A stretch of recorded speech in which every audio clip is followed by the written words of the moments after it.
Si me permiten, voy a presentar a... Están grabando ya, ¿entendido?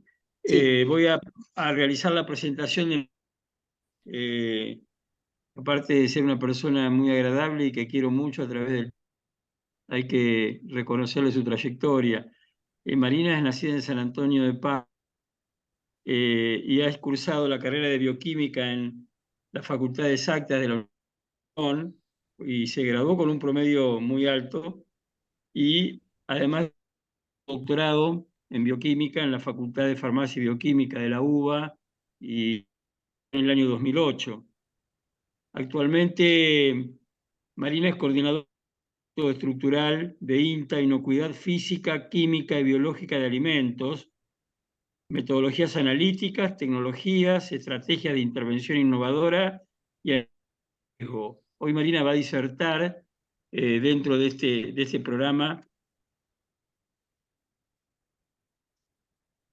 estructural y lidera el grupo de microorganismos en alimentos en el Instituto de Tecnología de Alimentos del INTA. Es investigadora del INTA, pero investigadora de CONICET.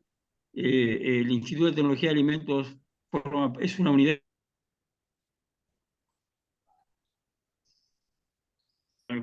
así que tiene sede en ese lugar. Fue becaria doctoral en INTA CONICET, fue becaria FONCIT en el Instituto de Biología de INTA, fue becaria Bayer Fundación Universitaria Dr. René Favaloro, o sea que tiene una trayectoria, es una estudiante inquieta, eh, ha recibido una serie, no voy a mencionar todos, pero a la primera menciona la mejor disertación en el tercer Simposio Internacional sobre Agricultura y Seguridad Mae Fat University, Tailandia. Primera mención en el Congreso de Biología de Alimentos en el 2019, Premio Arcor, entre otras menciones y premios que ha tenido en congresos. Ha participado en la infección y ha sido responsable del virus respiratorio sincicial en animales de engorde o animales de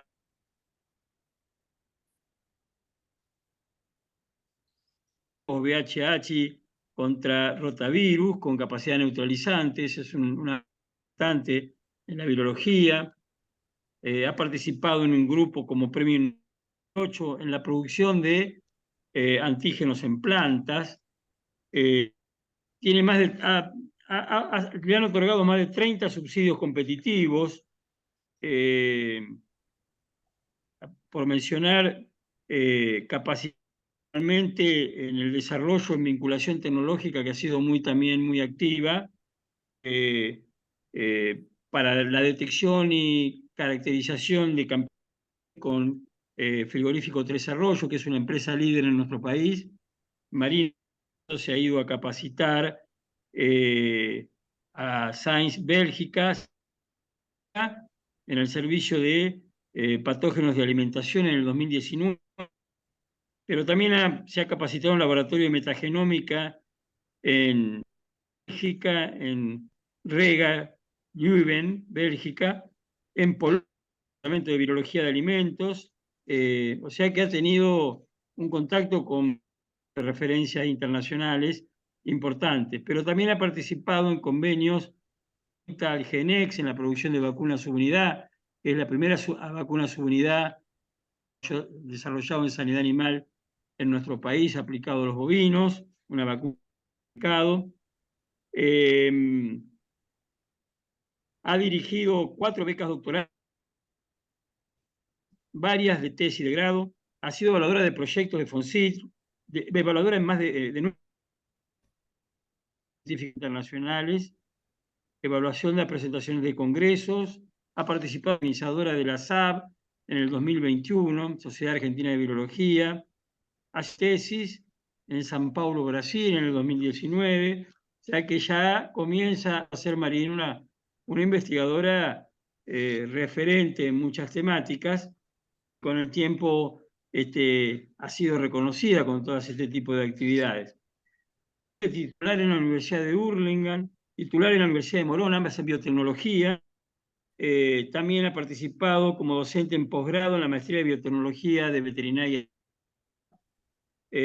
Ha participado en organismos científicos como por ejemplo el Consejo Directivo de la Red de Seguridad Alimentaria de CONICET, Asociación en Microbiología, miembro del grupo ad hoc en virus de alimentos, también en el CONICET.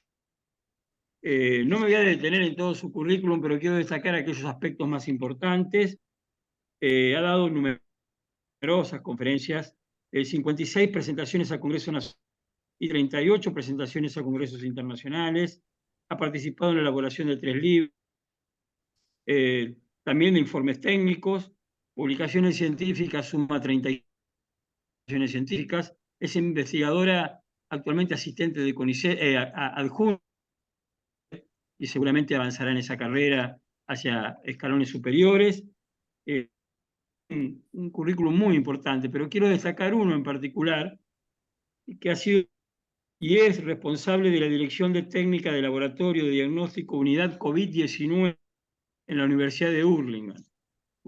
Como todo nuestro país, una zona que en su momento fue por la pandemia de COVID, y ahí donde los investigadores tenían que mostrarse capacidades y aportar a la sociedad, y se puso a la cabeza del diagnóstico en un momento que era crítico y era crucial, dejando sus líneas de investigación, dedicado muchas horas y muchos días a esa actividad. Así que esto también valor hoy en día, que a veces está en duda, el aporte que hacen los científicos, no solo en sus actividades disciplinarias específicas, sino el enorme aporte a la sociedad.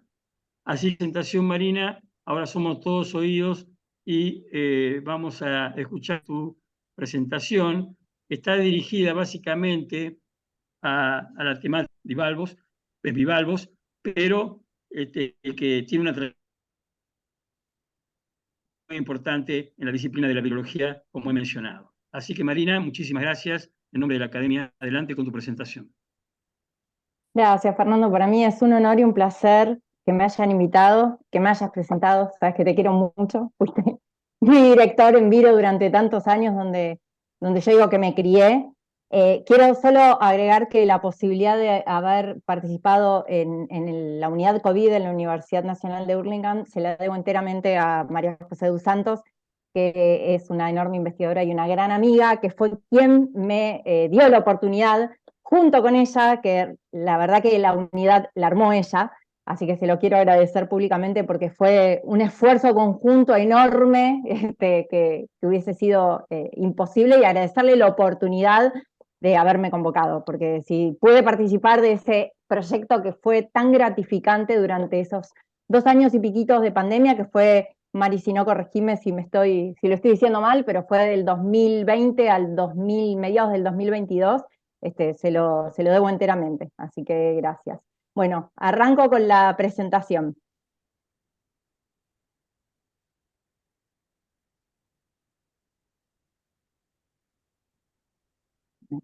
Acá.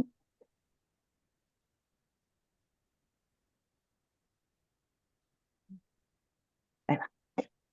Bueno, como dijo Fernando, hoy voy a hablarles de la vigilancia de virus entéricos en moluscos bivalvos y en aguas residuales y superficiales. En uno de los últimos informes, ya tiene algunos años, este informe es del 2015, que realizó la Organización Mundial de la Salud, uno de los más completos en esta temática, mostró que 1 de cada 10 personas se enferman como consecuencia de enfermedades transmitidas por alimentos, ocasionando 420.000 muertes, de las cuales los grupos más vulnerables son los niños menores de 5 años. Este tipo de enfermedades generan síntomas como náuseas, diarrea, dolores abdominales, dolores de cabeza, fiebre. ¿Quién no ha tenido una intoxicación alimentaria en su vida? Así que cuando describimos estos síntomas, todos entendemos perfectamente cómo nos sentimos cuando nos intoxicamos al comer un alimento que está contaminado. Estos síntomas suelen ser de corta duración, suelen ser autolimitados. Sin embargo, estas enfermedades son más riesgosas en determinados grupos, como los adultos mayores de 65 años, los niños menores de 5 años, las personas que tienen algún problema inmune, como los inmunodeprimidos, y en las embarazadas. Dentro de de las causas, digamos, de los agentes involucrados en enfermedades de transmisión alimentaria, encontramos a las bacterias, a los virus, a los parásitos, a las toxinas y a determinados contaminantes químicos. Entonces, eso nos motivó, allá por mediados de agosto del 2016, a hacernos la pregunta de por qué estudiar virus en alimentos. Los virus, la palabra virus proviene del latino virus, que significa veneno o ponzoña, son parásitos intracelulares obligados, es decir, que no pueden multiplicarse ni en el ambiente, ni en alimentos, ni en superficies. Sí o sí necesitan de una célula hospedadora para poder multiplicarse. Su genoma puede ser ADN o RN, va a estar recubierto por una capa proteica, pueden tener o no envoltura y solo son visibles al microscopio electrónico. Y simplemente para poner el tamaño de un virión en perspectiva, o sea, el tamaño promedio de un virión comparado con el tamaño de una pulga, equivale a una comparación similar a la del tamaño de un ser humano con el Monte Everest. ¿Cuáles son los virus entéricos que pueden estar como contaminantes presentes en alimentos y en aguas? Los más importantes son el adenovirus, que causa síntomas respiratorios y síntomas gastroentéricos, el virus de hepatitis A y hepatitis E, que causan hepatitis, el norovirus y rotavirus, que causan gastroenteritis virales, que son ya sumamente conocidos. ¿Qué características presentan los virus? Bueno, como dije antes, no van a replicar en el alimento, ¿sí? De ninguna manera. Sí o sí, que esto genera bastante confusión, pero sí o sí necesitan a una célula hospedadora. Entonces, como repito, para dejarlo bien en claro, sí o sí necesitan a una persona o eventualmente, en el caso de virus zoonóticos, a un animal para poder replicar. Los procesos de congelación y de refrigeración no van a afectar su capacidad infectiva. De hecho, los que trabajamos en virología sabemos que si queremos conservar una producción viral, la guardamos a -20 o a -80. Quiere decir que aman el frío, de ninguna manera el frío los va a inactivar. Las características organolépticas de los alimentos contaminados van a permanecer intactas, aunque estén presentes los virus en dichos alimentos, y algo que es importante destacar es que la matriz alimentaria influye en los procesos de inactivación. De alguna manera, muchas veces lo que hacen es protegerlos, entonces determinada inactivación que tendría que funcionar no funciona tan bien. ¿Cuán contagiosos son estos virus? O sea, ¿qué cantidad tengo que ingerir de virus para poder infectarme? La respuesta es la nada misma. En el caso de norovirus, esto está en la página del CDC, me encanta esta diapositiva, porque refleja lo que sucede en la realidad. La cantidad de partículas virales que se encuentran tapizando la cabecita de un alfiler son suficientes para enfermar a 1000 personas. Quiere decir que son extremadamente contagiosos, ¿sí? Ingiriendo una mínima cantidad de virus es suficiente para enfermarse. A modo de ejemplo, durante varios años se han reportado numerosos brotes a causa de consumo de alimentos contaminados con virus. Uno es el caso del consumo de ostras contaminadas, creo que en este caso era con norovirus, en Mallorca estaban haciendo la fiesta de la ostra con todos puestitos, tipo feria, bueno, terminaron todos con una diarrea tremenda por norovirus. Un caso muy emblemático fue en el año 2013, en varios lugares diferentes de Alemania,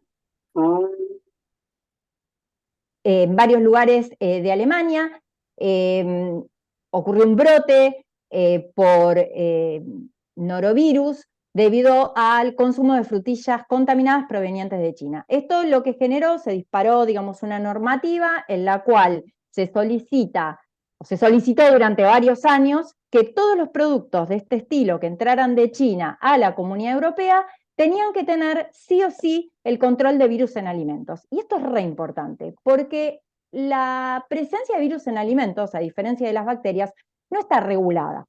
Entonces, en principio no hay que cumplir con una normativa que implique una barrera arancelaria.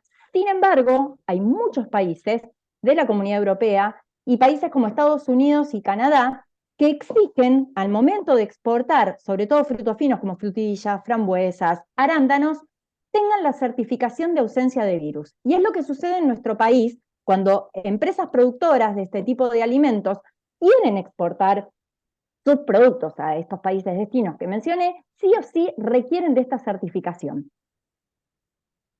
Lo cual es bárbaro para nosotros porque nosotros brindamos el servicio. Pero es importante tenerlo en cuenta, porque si uno dice, pero los virus en alimentos están en el código alimentario, no, no están en el código alimentario, en el códex, no, no están. Sin embargo, se exige la ausencia de. ¿Por qué? Gracias a estos brotes que ocurrieron en diferentes lugares del mundo. Bueno, este es otro brote por hepatitis A en Estados Unidos, asociado al consumo de granadas provenientes de Turquía, otro brote en Hawái por consumo de vieiras provenientes, creo que eran de Egipto, y otro brote que sucedió en numerosos estados de Estados Unidos porque la gente consumió smoothies que habían sido preparados con unas frutillas, no recuerdo exactamente de qué país, y era una franquicia que estaba en distintos estados. Todas las personas que consumieron los smoothies se enfermaron. ¿Qué tipo de alimentos pueden estar contaminados con virus? Bueno, los estuvimos viendo en los brotes de recién. Uno de ellos, que van a ser motivo de esta presentación, son los moluscos bivalvos, como las ostras, las vieiras, los mejillones, los frutos finos, frutillas, arándanos, frambuesas, los vegetales, sobre todo los que se consumen frescos, como las verduras de hojas verdes. De derivados, esto es muy interesante porque uno de los virus que mencioné, que es el virus de hepatitis E, es un virus que tiene características zoonóticas. Quiere decir que infecta a los animales, entre ellos los cerdos, también jabalíes, conejos, y uno puede enfermarse por consumo de estas carnes de los animales que se infectaron, no simplemente porque está como contaminante. Y bueno, obviamente también jugos y smoothies, como mencioné, y aguas contaminadas, ya sea por consumo de agua o por utilización de ese agua para riego, para cultivo. En cuanto a los alimentos, desde ya todos aquellos que se consumen crudos o ligeramente cocidos. ¿Y cuáles son las fuentes de contaminación? Bueno, cuando o sea, esta contaminación puede ocurrir en el lugar donde se cosechan o donde se cultivan estos diferentes productos y que obviamente están contaminadas con efluentes. Una de las más características, y hay algunos trabajos que las describen como la principal fuente de contaminación, es la manipulación inadecuada de los alimentos. Es una de las principales vías de transmisión de estos, o sea, de contaminación, mejor dicho, con estos virus. Y la otra que nombré antes es los virus zoonóticos, como el caso del virus de hepatitis E, al consumir alimento de un animal que se infectó con dicho virus. Un reporte del 2016, hay una lista de los principales patógenos que están involucrados en brotes de transmisión alimentaria, donde figuran tanto el virus de hepatitis A como norovirus, en el cual el alimento que más frecuentemente se encontró asociado a estos brotes son los moluscos bivalvos. ¿Y por qué los moluscos bivalvos pueden potencialmente estar contaminados con estos virus y frecuentemente se asocian a brotes por estos virus? Bueno, los moluscos bivalvos crecen en la superficie, en la costa y en estuarios, y estas aguas donde se cultivan este tipo de organismos pueden estar frecuentemente contaminadas con efluentes cloacales o con aguas residuales. Que ya les adelanto que esas aguas residuales pueden estar tratadas o sin tratar, porque estos virus, lo vamos a ver un poquito más adelante, son muy resistentes, y una de las características es que los tratamientos clásicos que se le realizan al agua no necesariamente inactivan a los virus presentes. Por otra parte, una de las características que presentan los moluscos bivalvos es que filtran grandes cantidades de agua, entonces son capaces de concentrar hasta 100 veces todo lo que está presente en el agua, entre ellos los patógenos alimentarios como los virus. Por otra parte, estos productos se consumen crudos o ligeramente cocidos, y algo para destacar es que en nuestro país la producción de moluscos bivalvos ocupan el tercer lugar en la producción en acuicultura. Hay como un fuerte impulso en la producción de moluscos bivalvos, sobre todo de mejillones. Hay una empresa que se instaló en Tierra del Fuego el año pasado. Hubo una primera exportación de ostras a China ya hace un par de años. Ahora más que nada el consumo es interno, pero es como que se le está dando un fuerte impulso a toda la industria de bivalvos.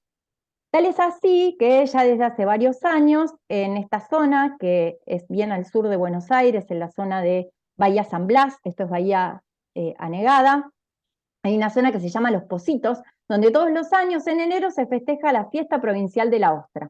Estas son fotos, efectivamente, de la fiesta. Es donde mayormente se extraen. Y la pregunta es, ¿qué sabemos acerca de virus entéricos en moluscos bivalvos en nuestro país? Porque hasta el momento que nosotros decidimos empezar a estudiar, como que la información era bastante escasa. Entonces nos propusimos estudiar la presencia de dos virus entéricos importantes y que sabemos que son patógenos que se encuentran con frecuencia asociados a brotes de transmisión alimentaria, como norovirus y rotavirus, en ostras, Crassostrea gigas, del sur de la provincia de Buenos Aires. Este trabajo lo hicimos en colaboración con la doctora Elena Barbieri, de CECIMAR, y fue promovido fuertemente por la doctora Diana Parreño, de INCUINTA. El esquema de trabajo que seguimos fue el que está descrito, la metodología que está descrita en la norma ISO 15216, que permite la detección y cuantificación de hepatitis A y norovirus genogrupo 1 y 2 en moluscos bivalvos, en vegetales, en frutos finos y en aguas. ¿Y qué fue lo que hicimos? Bueno, durante el año 2015, esto en realidad la recolección de ostras la hizo Elena, pero lo que hicimos fue juntar muestras de ostras de la zona noreste y sureste de Isla Gama. Se juntaron 88 ostras. Él tuvo la parte difícil de abrirlas, que es súper complicado abrir las ostras. Ahora le toca a Cami, ya voy a mostrar un poquito más adelante. Siguiendo la metodología que está descrita en la norma, básicamente lo que se hace, se prepara un homogenato, y una vez que se tiene el homogenato, que lo que hicimos fue obtener 14 pools, porque con todas estas ostras uno lo que hace es abrirlo, se extraen las glándulas digestivas, que es donde se concentran los virus patógenos, se pesan 2 gramos haciendo un pool entre todas las ostras que juntamos, y entonces de esta forma se obtuvieron 14 pools de 2 gramos cada uno, que estaba cada pool compuesto por 6 a 7 ostras. Y como control de proceso, lo que hicimos fue hacer el spiking con un bacteriófago, que es el bacteriófago PP7, y eso nos permite determinar la eficiencia de extracción durante todo este proceso de extracción y concentración. Entonces, una vez que teníamos los homogenatos con el spiking con PP7, se hizo la extracción de los ácidos nucleicos. Lo primero que uno hace es cuantificar el PP7 al final del proceso, y teniendo obviamente la cantidad que uno le agregó al inicio, uno puede calcular el porcentaje de recuperación. En todas las muestras resultó ser del 1%, quiere decir que el proceso es aceptable, esto lo dice la norma. Muchas veces me han preguntado, ¿1%? ¿Es re poco? Sí, es poco. Lo que pasa es que los virus que van a estar contaminando, o sea, como contaminantes en este tipo de alimentos, van a estar en una carga muy baja, ¿sí? En baja concentración. Entonces se acepta que si el porcentaje de recuperación es mayor al 1%, uno da por, me sale aprobado, no es la palabra, pero está, que el ensayo es correcto, ya me va a salir la palabra. Bien, lo siguiente es cuantificar por PCR cuantitativa, PCR en tiempo real, en este caso norovirus G1 y G2, que es lo que hacemos en la PCR, es amplificar una región de unión entre el ORF1 y el ORF2, y la secuencia codificante de NSP3 de rotavirus. Entonces, por PCR en tiempo real podemos determinar si las muestras son positivas, o sea, si estos virus son detectables en estas muestras o no. En el caso de que estos virus sean detectables en esas muestras, lo siguiente es, mediante PCR de punto final, amplificar secuencias específicas de cada uno de los genes, para cada uno de los virus, digamos, y enviar a secuenciar por Sanger y hacer el análisis filogenético. Para el caso específico de rotavirus, este virus tiene una enorme ventaja. Ahora después les voy a comentar, otro virus que también presenta esta ventaja.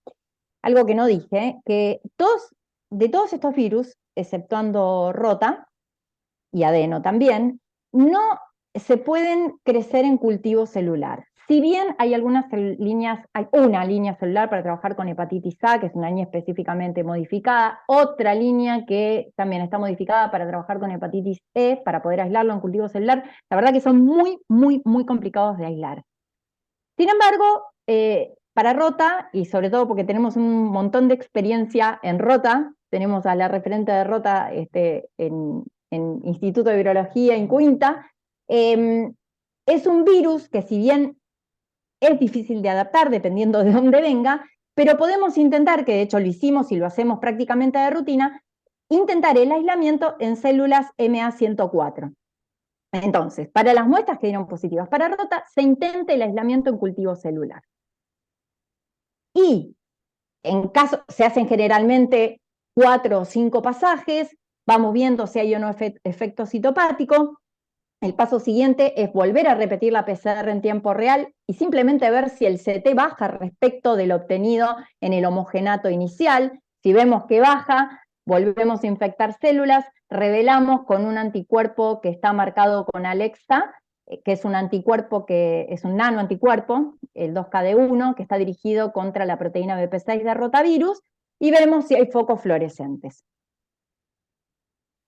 Si esto sucede, quiere decir que tenemos el virus aislado, y ese virus, o sea, varias opciones. Una opción es amplificar cada gen por separado y mandar a secuenciar por Sanger, o intentar la secuenciación de genoma completo de la cepa aislada para poder realizar los estudios de caracterización filogenética. ¿Qué nos pasó en este estudio? Bueno, de los 14 pools que estaban conformados por 88 muestras, 2 gramos por pool, un pool resultó detectable para norovirus y 3 resultaron positivos para rotavirus. Entonces, del pool que resultó positivo, uno de los 14, en ese pool pudimos cuantificar la cantidad de noro, que era 3 por 10 a la 3 copias genómicas por gramo de ostra. Cuando amplificamos esa región de unión que les comenté, los estudios filogenéticos revelaron que la cepa pertenecía al genogrupo 2, genotipo 4, esto a su vez también se puede realizar con esta herramienta que se llama Norovirus Genotyping Tool, y lo que vimos fue que esta cepa mostraba un 99,6% de similitud a nivel de secuencia nucleotídica con la cepa pandémica humana Norovirus G24 Sydney, que es una de las cepas que aún hoy en día sigue circulando con una alta frecuencia. Fue solamente en el año 2017 que acá, si bien se detectó esa cepa, hay varios estudios, varios trabajos que publicó Juan Di Giuseppe con Juan Stupka del Malbram, donde demostraron que en el 2017 apareció esa cepa en la Argentina. Sin embargo, esta Sydney 2004 es una de las que más circula, no solo en nuestro país, sino a nivel mundial. Y obviamente es humana. En cuanto a rotavirus, esto fue un enorme dolor de cabeza porque de esas 3 muestras obtuvimos 3 pools positivos de los 14, con una concentración promedio de virus de 1 por 10 a la 5 copias genómicas por gramo, pero de ninguno de los pools pudimos amplificar directamente de ese homogenato, o sea, de ese RNA extraído del homogenato inicial, ninguno de los genes. Uno intuitivamente lo primero que hace es BP4 y BP7, ¿no? Para tener una idea del PEI del G-tipo. Y es interesante a su vez amplificar en SP4 y BP6 porque ya teniendo estos 4 genes uno puede tener idea si es un rotavirus animal, un rotavirus humano y eventualmente de qué animal, porque algo que no dije es que el gen que codifica para la proteína NSP3, que es el que se amplifica por real time, es un gen que está sumamente conservado entre los rotavirus de distintas especies. Entonces yo detecto rotavirus, pero no tengo idea si es humano o si es animal. Entonces, lo que sí o sí hay que hacer es amplificar fragmentos de estos genes específicos o eventualmente tener la secuenciación de genoma completo para poder identificar qué rotavirus es. En este caso no pudimos amplificar, pero como les comenté, nosotros de rutina en el laboratorio, las muestras quedan positivas, las sembramos en un cultivo celular de células MA para intentar el aislamiento. Se hacen 3, 4, 5, a veces 6 pasajes, los primeros suelen ser ciegos porque no hay efecto, y el resultado, que fue fantástico pese al dolor de cabeza de estas 3 muestras, solo una logramos aislarla, logramos crecerla en cultivo celular. Y ese cultivo tenía 3,4 por 10 a la 8 copias genómicas por mililitro. Esta es por mililitro porque es en el volumen, digamos, del cultivo que yo estoy produciendo en células MA, y con un título de 2,5 por 10 a la 5 focos fluorescentes por mililitro, que es un título muy interesante. A partir de este virus, lo que hicimos fue ir al laboratorio de Jelle Mathiesen en Bélgica, llevarle de regalo el virus para que nos ayudara a hacer la secuenciación de genoma completo y a partir de ahí hacer los estudios de filogenia. En esta tabla lo que se muestra es el genotipo de la cepa aislada, detectada y aislada, porque logramos aislarla en cultivo celular. El genotipo es este que aparece acá, es un G8P1, ¿sí? Más todas estas letras que corresponden a todos los otros genes. Recuerden que rotavirus está formado por 11 segmentos, ¿sí? Que son todos estos, que aparecen acá en la tabla, y la conclusión de esta tabla, que se ve chiquitita, es que todos los genes mostraron un elevado porcentaje de similitud con las de cepas bovinas o cepas derivadas de cepas bovinas. Esto fue buenísimo porque yo lo volví loco a Jelle y nos ayudó mucho la verdad que el que hizo todo el estudio de filogenia fue el doctor Samuel Miño, que ahora está en Cerro Azul, en INTA, casualmente dando un curso de filogenia. Y una de las preguntas era, ¿estás seguro que no es humano? Yo quería que fuera humano, obviamente, y él me decía, no, es bovino. Pero ¿cómo estás seguro? Porque para algunos genes era un poco confuso. Ahora les voy a mostrar los árboles, así a grosso modo, pues son un montón, pero no, la realidad es que o es bovino o es muy similar a cepas que tienen un esqueleto de rotavirus bovino. Acá se muestra la constelación genómica, donde esta es la cepa aislada en este estudio, todos los genes de rota, y otras cepas con, obviamente, el genotipo, que se corresponde, digamos, con ese genoma completo. Y algo que nos llamó la atención, esto fue uno de los primeros resultados que vimos con Viviana cuando nos sentamos a ver la tabla, y con ella decíamos, lo único que nos llamaba la atención, nos podríamos decir raro, es que este E-tipo, que se corresponde al gen NSP4, de la cepa aislada es E2. Cuando el E-tipo característico de todas las cepas de rotavirus animales que circulan en Argentina son E12. Nos resultaba como raro que este E-tipo, que a su vez se encuentran, o sea, no solo este, sino el resto, digamos, de los genotipos correspondientes a los otros genes, era más similar a cepas asiáticas y a cepas de rotavirus que estaban descritos en Asia. Acá les muestro muy brevemente los árboles filogenéticos para cada uno de los genes, que nuevamente lo que hicieron fue confirmar que nuestra cepa agrupaba con otras cepas bovinas o derivadas de cepas bovinas. Y como conclusiones de este trabajo, pudimos determinar 2 virus, norovirus y rotavirus, en ostras del sur de Buenos Aires y de la zona de Isla Gama. El genotipo que encontramos para rotavirus no se había encontrado en moluscos bivalvos previamente, sí en niños, en guanacos, en terneros, sí en cabras, pero no en moluscos bivalvos. Que el genotipo de la cepa aislada, los que les comenté, E2, es diferente al E12 característico de las cepas de rotavirus que circulaban en nuestro país en especies animales. Y otra cosa que nos llamó la atención es que no agrupaba próximas a otras especies de rotavirus que habían sido previamente reportadas en la Argentina. Sin embargo, agrupaba próximo a cepas asiáticas. Ahora les voy a mostrar que este trabajo se publicó y una de las cosas que discutimos es cómo llegaban esos virus a las ostras. Y una de las teorías que seguimos sosteniendo, y que de hecho fue una de las que pusimos en la discusión del paper, es que en esa zona llegan barcos con sus lastres, descargan sus lastres, y hay muchos barcos que provienen de Asia. Entonces, que es una posibilidad que en el lastre de esos barcos trajeran a estos virus. Y lo más importante, a mi entender, de este trabajo es que el rotavirus que detectamos está viable, conserva su capacidad infectiva, porque pudimos aislarlo en cultivo celular. Y algo que nos preguntaron en el paper, nos mataron a preguntas en ese trabajo, pero me encantó porque nos hizo pensar un montón, Dentro de la metodología que se utiliza descrita en la norma ISO para hacer la concentración y extracción de los virus a partir de las ostras, hay un paso que implica una incubación de 15 minutos a 60 grados. Y uno de los revisores estaba muy preocupado que cómo podía ser que rotavirus, luego de estar incubando a 60 grados durante 15 minutos, permaneciera viable.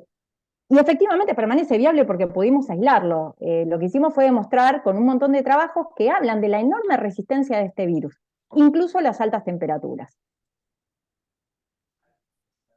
Este trabajo constituyó la primera detección de virus en ostras de nuestro país y muestra la necesidad de implementar sistemas de vigilancia con el objetivo de prevenir potenciales brotes. Este es el trabajo que publicamos en el año pasado, salió publicado creo que fue en enero, que fue un trabajo de varios años y, como dije antes, el primer reporte de virus en ostras de nuestro país.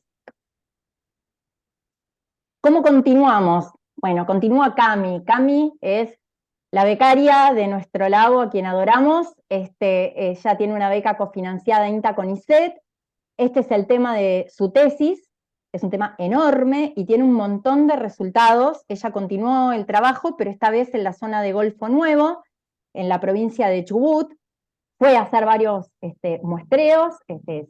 Continuamos colaborando con la gente de CECIMAR, con Elena Barbieri y su equipo. Así que bueno, espero que en alguna próxima presentación pueda mostrar todos esos resultados hermosos que está teniendo. Cambiando de tema, y es el otro tema que nos compete a la presentación de hoy, que tiene que ver con la vigilancia de virus patógenos en aguas residuales y superficiales. Simplemente recordar la diferencia: las aguas residuales son las que provienen de entornos urbanos y domésticos que pueden contener desechos fecales humanos. Hay básicamente tres sistemas que, digamos, no sé si decir tratan, digamos, tres sistemas de aguas residuales. Tenemos los sistemas centralizados, los descentralizados y los de bajos recursos. Los centralizados es la red cloacal, que conocemos todos, que se brinda como servicio a la comunidad. Esto implica una red entubada que va a transportar esas aguas residuales a una central, a una planta central de tratamiento. Los sistemas descentralizados, que son los que cuentan con pozos ciegos. Esos pozos ciegos están cercanos al hogar que va a descargar, digamos, los desechos, las aguas residuales, a ese pozo ciego, y tiene que tener determinadas características. El riesgo es que puede llegar a filtrar agua a las napas de agua, que es de donde en estos hogares se toma agua potable, porque generalmente en este tipo de lugares tampoco suele haber agua corriente. Y no estamos hablando de una provincia en el medio del cerro, sino que estamos hablando de zonas de Hurlingham y Ituzaingó, donde incluso en mi casa hace muy poquitito se instaló el sistema de cloacas. Así que, y agua corriente no tenemos, o sea que es algo bastante frecuente incluso en provincia de Buenos Aires. Y finalmente los sistemas de bajos recursos, bueno, donde obviamente acá no hay ningún tipo de tratamiento de efluentes ni nada, sino que simplemente estas aguas residuales se vierten generalmente a sistemas abiertos como lagos, lagunas, eventualmente arroyos. ¿Y qué son las aguas ambientales? Las aguas ambientales son las de lagos, ríos, inventé una palabra nueva, lagos, ríos, océanos, arroyos, lagunas, aguas subterráneas, que pueden estar contaminadas con aguas residuales.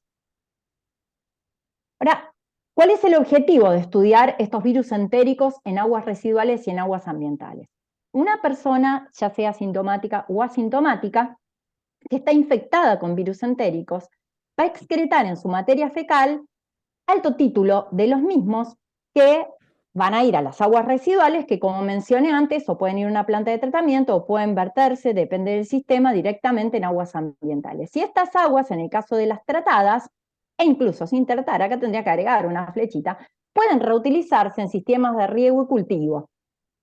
Entonces, todo esto claramente supone un riesgo para la salud pública. ¿Y cuál es la ventaja que nos otorgaría conocer o saber de la presencia de estos virus en estas aguas? Por un lado, nos brinda una alerta temprana que nos va a decir qué virus están circulando en una comunidad y que no es de un único caso clínico de una persona que estaba con diarrea, fue y se hizo un estudio, a menos de que el médico seguro le dice: tenés un virus o estás estresado, porque es lo que suele suceder lamentablemente.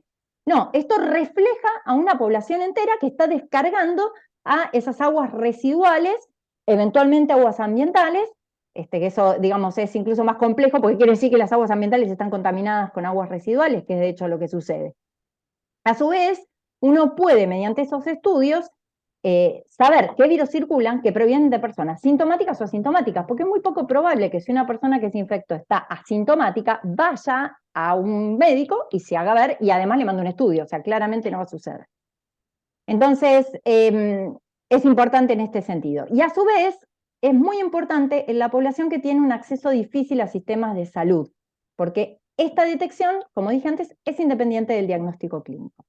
Y más importante aún es que permite detectar nuevas cepas emergentes. O sea, no solo conocer lo que está circulando, sino que cepas que ni siquiera se habían reportado en casos.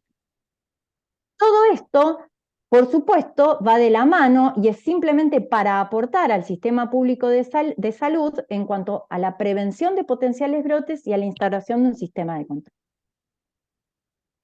Entonces, esto surgió en el laboratorio, en la unidad COVID, cuando estábamos con Majo, en plena época de pandemia, que se ve que teníamos muchas ganas de trabajar, dijimos, ¿y por qué no estudiamos virus en aguas ambientales y residuales? Así que con Majo decidimos estudiar la presencia de virus entéricos en aguas residuales de 2 barrios de La Plata y en aguas del arroyo Soto del municipio de Hurlingham, Buenos Aires, Argentina. Y también lo estamos haciendo con la ONSADA, que hoy no lo sumé porque tenemos menos resultados, me lo voy a guardar para otra presentación, pero también lo estamos haciendo en el río Areco, en 3 puntos. Justamente es un trabajito que es parte de una tesis de una de las chicas, y simplemente nosotros colaboramos con esta partecita que es la presencia de virus. En cuanto al diseño del muestreo, en el caso de los 2 barrios de La Plata, son 2 barrios muy carenciados de la zona de Altos de San Lorenzo, se tomaron muestras de aguas residuales, estos barrios tienen cobertura parcial o inexistente de cloacas, y desde el 8 de julio del 2020 al 27 de agosto del 2021. Este trabajo se realizó en colaboración con Juan Carballeda y con Gabriel Iglesias, que en ese momento estaban en la Universidad Nacional de Quilmes y ahora son parte del plantel de la Universidad Nacional de Hurlingham. Acá algunas fotos simplemente para que se vea cómo es el sistema en estos barrios. Y en cuanto al diseño del arroyo Soto, este trabajo lo estamos haciendo en colaboración con la doctora Mariel Caparelli, que la conocimos también durante la pandemia. Ella es la epidemióloga referente del municipio de Hurlingham, de la parte de salud. Y lo que hicimos fue tomar muestras en estos 5 puntos, en estos 5 barrios que abarcan casi todo el recorrido del arroyo. Estas son las fotos que fuimos tomando con Majo durante los distintos muestreos, que los hacemos una vez por mes. La metodología de trabajo es bastante similar a la de virus. Lo que hacemos, se parten de 300 mililitros de agua, ya sea residual o de aguas del arroyo Soto. Se hace el spiking con el fago para poder calcular después el porcentaje de recuperación, porque si uno no... hay 2 cosas importantes. Si no logro detectar esto, hay 2 opciones, o que está inhibido, entonces diluyo la muestra y vuelvo a cuantificar, o algo pasó en alguna parte del procedimiento y esa muestra, ese ensayo se da como no conforme, que es la palabra que antes no me salía, el no conforme, el ensayo no conforme.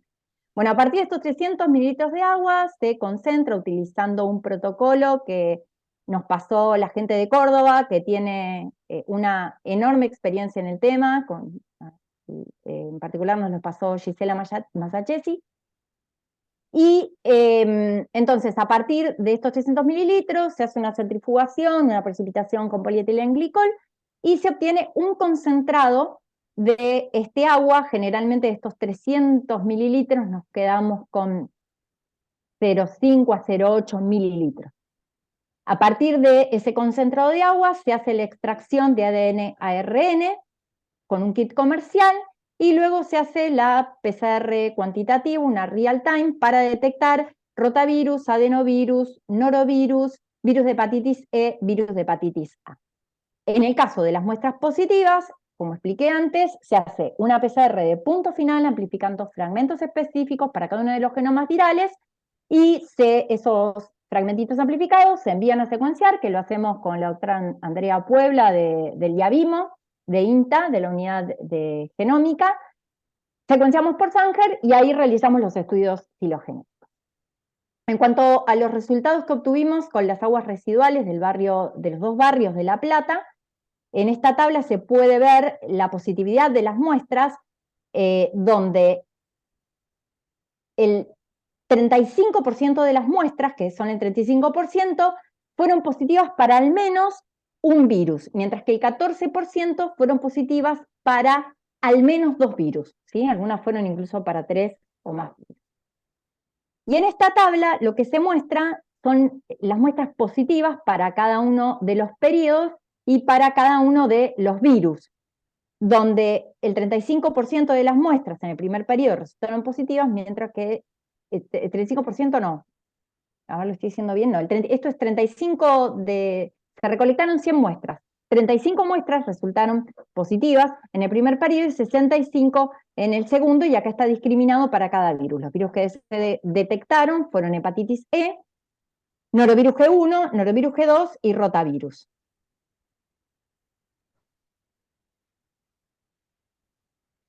En este gráfico lo que podemos ver es la tendencia estacional de las muestras positivas en el periodo que evaluamos. Como puede observarse, hepatitis E se detectó en casi todos los meses del muestreo, exceptuando septiembre del 2020. Para el caso de rotavirus también se detectó en la mayoría de los meses y la frecuencia de detección aumentó en los meses invernales, si bien no se vio, nosotros esperábamos encontrar un pico para rota y un pico para noro en los meses de invierno. Bueno, ese pico tan marcado no se vio, solamente en julio y agosto del 2021 se detectó con mayor frecuencia rotavirus. Y para el caso de norovirus, solamente una muestra dio positiva en julio del 2021. Y en este gráfico se hizo el análisis filogenético de las cepas de norovirus que detectamos. No pudimos amplificar todas las muestras que detectamos, simplemente se amplificaron fragmentos de algunas. Esto es bastante frecuente que ocurra. Por un lado, porque la carga viral es muy baja, eso es una de las principales limitantes. Lo interesante de esto es que detectamos norovirus genogrupo 220 y norovirus genogrupo 1.5, que hasta el momento no se había reportado en nuestro país ni siquiera en casos clínicos. Bueno. En cuanto a los resultados de las aguas superficiales, en este caso del arroyo Soto, en este gráfico de tortas vemos la distribución de los virus entéricos en las muestras positivas, donde algo que está muy reportado, el virus que se detecta con mayor frecuencia es el adenovirus, seguido de rotavirus y norovirus G2. Detectamos todos los virus en estas muestras. Acá, en este gráfico de barras, se ve la frecuencia de detección de cada uno de los virus en cada zona. Estas son las 5 zonas en las que muestramos que abarcan casi todo la longitud de recorrido del arroyo Soto. Y salvo hepatitis E, que se detectó nada más que en estos 2 puntos, pero además solamente 2 de las muestras y de los primeros muestreos dieron positivas, después no lo volvimos a detectar.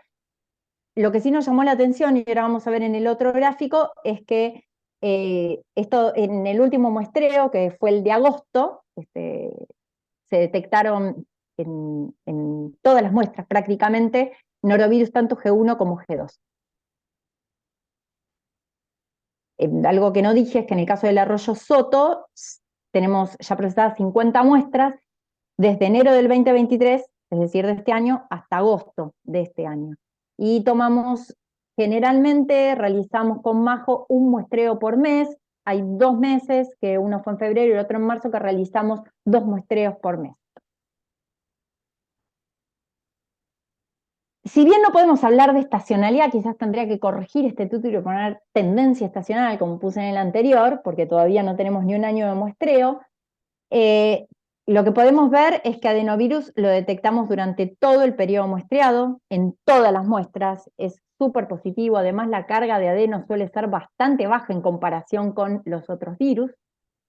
Rotavirus hizo un pico, acá tenemos a rota en azul, hizo un pico en los meses de frío. En agosto hubiéramos esperado que siguiera, no fue así.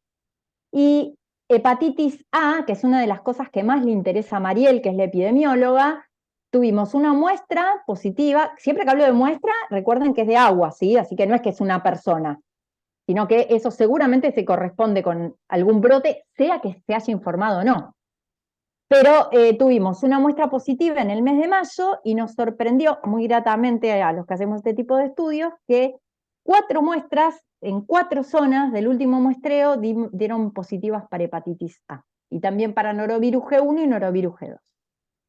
En todos los meses hemos tenido detección de algún virus y nuestro parámetro de contaminación con efluentes humanos claramente es adenovirus, que esto por supuesto está descrito. Entonces, como conclusiones de este trabajo, se detectaron virus entéricos en aguas residuales y superficiales de la provincia de Buenos Aires. Es el primer reporte de norovirus G220 y G1.5 en aguas residuales de estos 2 barrios de La Plata.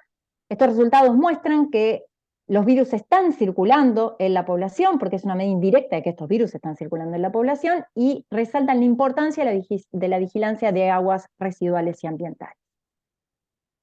Acá menciono las fuentes de financiamiento, que 2 de ellos son 2 proyectos PIUNAUR otorgados por la Universidad Nacional de Hurlingham.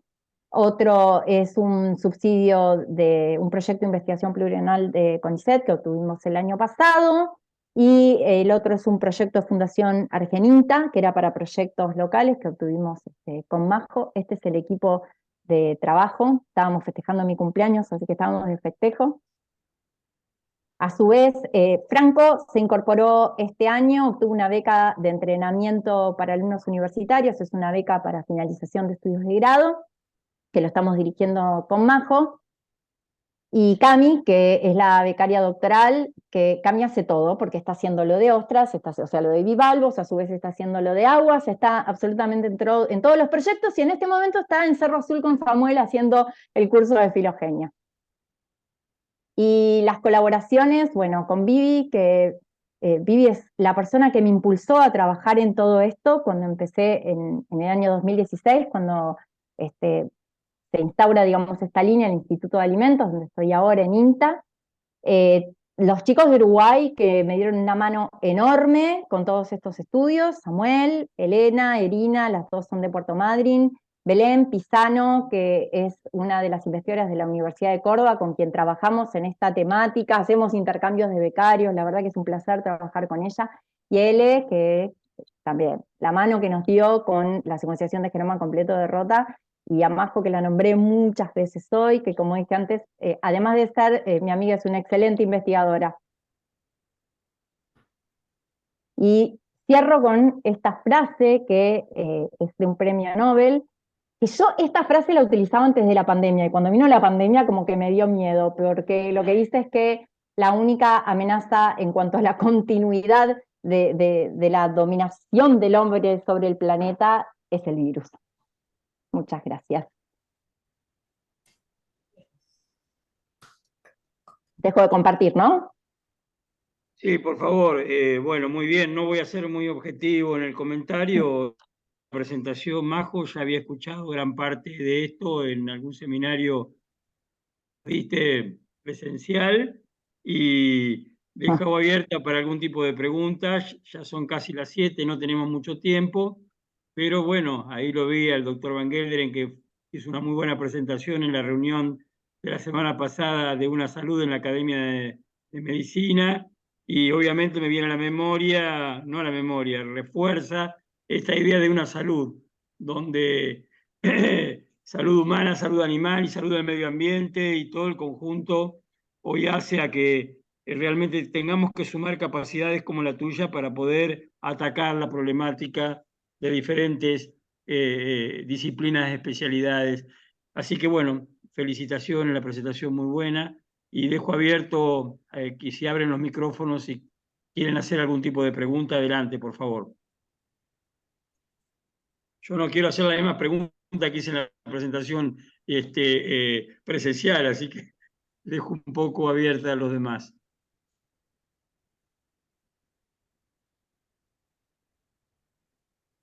Y por supuesto, mencionar a Majo, que no me la olvidé, lo que pasa es que hoy el centro de la cuestión era Marina, pero conozco de sus aportes, nombraste gente que quiero mucho como Viviana, y realmente han hecho un grupo extraordinario con tecnología de punta y que Argentina está con capacidades claras como para poder atacar estas problemáticas, sino que mañana nos vengan a decir que hemos desatendido alguna cuestión y que eso se conviertan en barreras en la comercialización o en algún otro tipo de cuestiones. Así que eh, de mi parte me siento muy contento y muy feliz de que la gente joven haya crecido de esta manera y que tenga esta capacidad de respuesta. Sí, yo espero no haberme olvidado a nadie, porque para mí es tan importante el fortalecer los equipos de trabajo y aunar las capacidades. O sea, al menos eso me enseñaron en Viro durante tantos años. Vos serás muy responsable de eso porque eras nuestro director. Así que, o sea, yo estoy convencida que las personas aisladas no funcionan, funcionan los equipos de trabajo. Así Sin que duda, sin duda. Y cuando pensamos las unidades ejecutoras con CONICET, la idea era la interinstitucionalidad, sabiendo que hoy, si no se trabaja en redes, si no se trabaja con todos los actores, es imposible dar respuesta a las problemáticas complejas en las cuales nos estamos enfrentando. Y lo vi con mucha claridad en la reunión de la Academia de una Salud, donde hubo presentaciones extraordinarias, como desde el saneamiento del riachuelo hasta la problemática de virus influenza y conceptos muy interesantes, como que ya no hay enfermedades exóticas. Las únicas enfermedades exóticas son las extraplanetarias, decía Jorge Recalde. Así que nosotros nos formamos con aquella idea de que había límites. Hoy no hay límites y que todo es hay que estar muy atento a todos los programas de vigilancia y tener las capacidades para aplicar tecnología y poder progresar en la vigilancia para que no nos agarre de sorpresa algunas cuestiones. No sé si Ana Sadir o ahí veo especialistas jóvenes. Mariano Fernández tiene una pregunta, lo conozco a ese señor. Hola, sí. hola, Marian. Hola, ¿qué tal? Tenía una pregunta que cuando hablamos en la parte que se hace QPCR, que es cuantitativa, si hay, ¿cómo es el tema de, hasta qué punto se puede cuantificar cuánta carga viral hay en una muestra de ostras? Si sé que con el CT alcanza o si no es relevante, digamos, cuantificar porque lo que buscan es presencia-ausencia. Es una buena pregunta, porque en realidad no tiene que estar. Entonces, si uno lo detecta, independientemente de la carga viral, o sea, ya está, ya lo detectaste, y a su vez, me agrego algo más, y es que si está o no viable, incluso para, digamos, exportar, pensemos, ¿no? Una ostra, tampoco importa. O sea, no tiene que estar, porque si aparece alguno de estos virus contaminantes, quiere decir que la ostra estaba creciendo en un entorno donde había materia fecal humana o contaminantes provenientes de fuentes cloacales humanas. Se puede cuantificar, se hace con una curva de calibración. Los revisores nos volvieron locos porque querían saber, una de las cosas que nos decían era, ok, aislaron el virus, ¿cuál es la carga viral en la ostra y cuál es la carga viral en el virus aislado? Y era obvio que iba a ser 2, 3 logaritmos más, porque si no quiere decir que no estaba aislando virus. Así que el aislamiento, que para nosotros fue muy obvio la cantidad que obtuvimos en el cultivo celular, sí, se hace a partir de una curva de calibración, viste esas curvas que largamos en el lado, donde las construimos con un plasmio que contiene el gen clonado, que es el gen que amplificamos por PCR, y hacemos diluciones seriadas base 10, y bueno, con esa curva de calibración extrapolamos lo que les enseñamos a los chicos de la universidad y calculamos las copias genómicas por gramos de ostras por mililitros, como lo quieras expresar. Pero no sé si te respondí o si era más que nada en cuanto a la demanda, si era necesario sí o sí saber la cantidad. No, sí, las dos cosas, era si se podía hacer y si era necesario para los mercados importadores, digamos, si le interesaba el dato. No, de hecho nosotros sí hacemos, o nos llegaron para hacer servicios en frutos finos. Hay o sea, 3 empresas ya nos mandaron frutillas y arándanos. Hay unas que nos manda todos los años, que es una empresa que exporta tanto arándanos orgánicos como no orgánicos, y que le da siempre muy bien. Y en realidad lo único que necesitan es la certificación de ausencia de virus. Si detectamos, se mueren. Yo creo que en cuanto le decimos que sí, se mueren. Pero si le dijéramos que sí, no les importa la cantidad, porque ya no los pueden exportar. Muy bien. No sé si hay alguna pregunta en la sala, alguna otra pregunta, algún otro comentario. Simplemente para todos ha sido muy ilustrativo. Esta información queda grabada en la academia. Ana, ¿quería hacer algún comentario? Sí, no se me escuchan. ¿Me Sí, escucháis? muy bien. Sí, no, respecto al tipo de cultivos celulares que utilizan para, por ejemplo, los virus que pueden encontrar en los moluscos, etcétera, ¿qué líneas celulares están usando? Eh, Solamente hay 2 virus que se pueden aislar, digamos, con mejores resultados. Uno de ellos es rotavirus, pero repito, rotavirus fue tema de mi tesis, entonces es uno de los virus con los que yo me siento muy cómoda trabajando. En este caso usamos las células de MA104, la línea celular de MA104. Y para el caso de adenovirus, que empezamos a trabajar hace poquitito, utilizamos las A549 que nos las cedieron de la CONEA. Que no me acuerdo de qué es, no me acuerdo de qué es la línea celular. Sé que hay, porque cuando estuve en Polonia intentaban los aislamientos para hepatitis A con una línea que les había seguido un italiano, pero no es una línea que está disponible. Y para hepatitis C, la gente de Córdoba tiene una línea que les cedieron de Uruguay, el doctor Santiago Mirazo, que es en la que vamos a empezar a trabajar, porque las chicas de Córdoba trabajamos muy codo a codo y nos vamos pasando los resultados y las técnicas y las mejoras. Y es también una línea de A549, pero diferente de la que yo estoy usando para adeno. Perfecto. Sí, Pero porque lo es que esencial, ¿no? Es esencial contar con una buena línea para poder hacer los trabajos. Muchas gracias, querida. Excelente tu no, presentación. Me gracias, encantó. Ana. Muy Muchas buena, muy gracias. buena. Bueno, si no hay más comentarios, la vamos a liberar a Marini. Le vamos a decir muchas gracias de nuevo. Excelente. Me has mostrado cómo has crecido en todo este tiempo. Y bueno, nos mantenemos en contacto. Está colaborando con nosotros en el territorio de la Universidad de San Antonio de Areco también. Así que Muy bien. lo mejor. Y sobre todo poner en valor a nuestros investigadores que, como sabemos, en algunos casos a veces son puestos en duda sus aportes. Buenas tardes a todos y bueno, Excelente, gracias María. excelente noticia. Gracias, Fernando. Muchas gracias. Nos Gracias. mantenemos en contacto. Saludos a todos. Chao, Gracias. hasta luego. Excelente. Chao.